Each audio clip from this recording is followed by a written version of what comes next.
Hey, what's going on, guys? So today I'm doing something a little bit different. I'm not on the water. Um, kind of wanted to chill this weekend, watch some football. So what I thought I'd do is I've been getting a lot of questions on my kayak and how I have it rigged up, and I've just been getting a lot of attention about it lately. So I wanted to take some time to walk you guys through my setup, and then at the end of the video, I will give you an honest review of what I think of it. I've been in numerous other kayaks. I had a Old Town 136, the autopilot, before this. So I will compare and contrast those a little bit. And then I will also talk about the upgrades that I have done to my kayak to get it to the point it's at right now. So stay tuned, and my review will be at the end. And if you haven't already, be sure to subscribe, like, comment if there's any questions you have regarding the kayak or anything else you'd like to see in the future. And yeah, stay tuned. Thanks.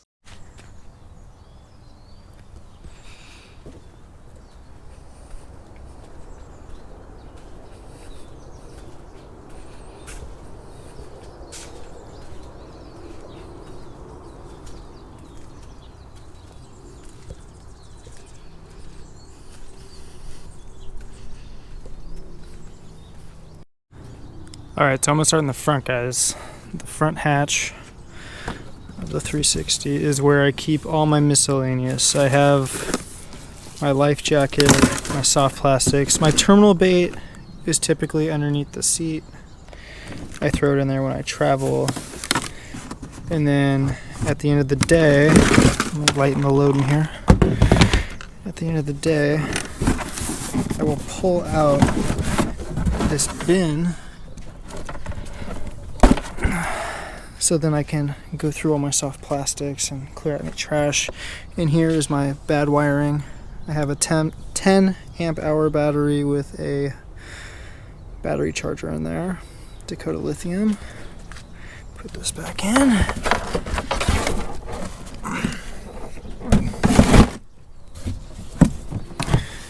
Coming up to the graph, you probably notice I added an A-trail right there. I have a Lowrance Hook 9 on there. This was on the kayak when I got it. I'm going to upgrade my electronics here in the next few weeks. Down here you have your rod holders. If you put rod sleeves on, you can easily put 6 on each side.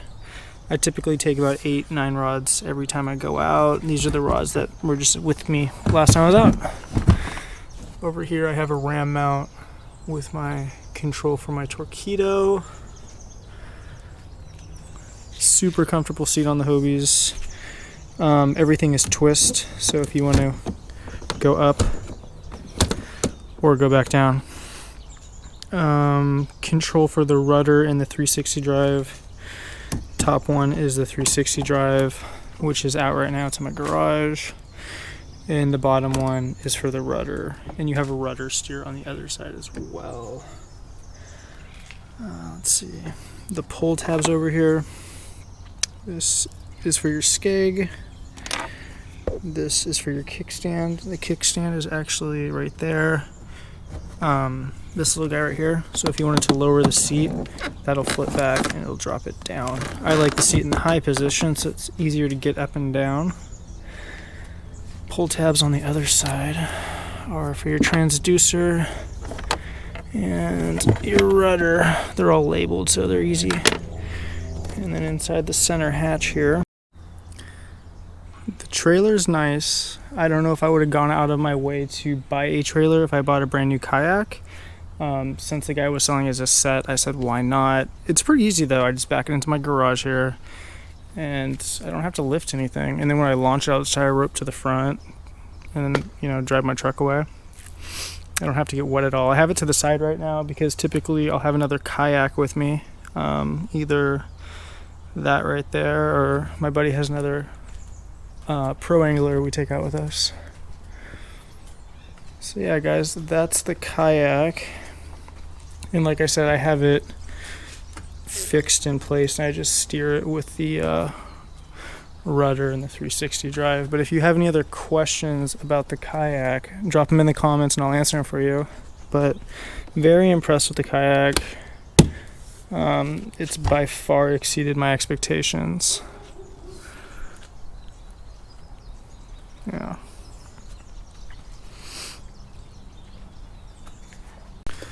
Sorry guys, my video actually cut out. Notice when I was editing it. Alright, so inside the center hatch here, I keep soft plastics that I'm going to be using for the day.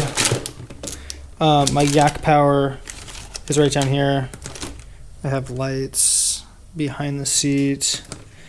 I have, you can see the reflection off the other kayak. I have red and green lights right there. And then I have front lights as well.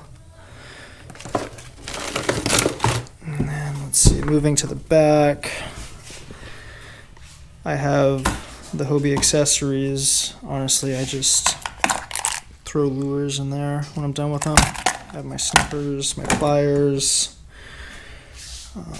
Keep all my line inside here. And then inside the pack on the seat, I keep my pliers. What's this? Extra bag of D-bombs. And then I have my H crate. Attached to the A crate, I put the Torpedo battery. I ideally want to put it in the front hatch, but I need a longer power cord for that, so I'll probably do that all at the same time when I upgrade my electronics. So now we're going to go back to the Torpedo here. Here's the Torpedo. Sorry about all the crap in my garage. I got the treadmill here, little playmat thing. This is the 1103. And my top speed on this kayak is right under 7. I get it up to like 6.8, 6.9. The mount and the bracket are all from Innovative Sportsman. They were expensive. I believe each one was like $225 or something. They weren't cheap. I have it fixed on here, so I just steer with the rudder and the 360 drive. Probably not recommended. And the only other thing I keep on the other side of my kayak is going to be this ram track mount, and that's attached to the ram arm for my camera mount. I hardwire from my camera all the way down here to a separate little battery that I keep on the side. All right, now that we're done with the walk around and my setup, let's talk about my honest review. The nitty gritty, the nuts and bolts. So the Hobie has the 360 drive, which is a game changer. It really is. Coming from, a 20-foot Ranger bass boat, had all of the bells and whistles. I'm very impressed by this kayak and how I'm able to keep myself in place. I thought for sure I'd need a power pole or one of the micro power poles in the back. I really don't.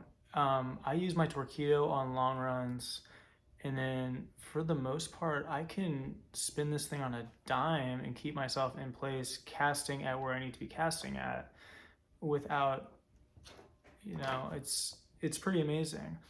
On the other hand, the Old Town, which I'm sure this is compared to a lot, the Autopilot has the Minn Kota with the spot lock.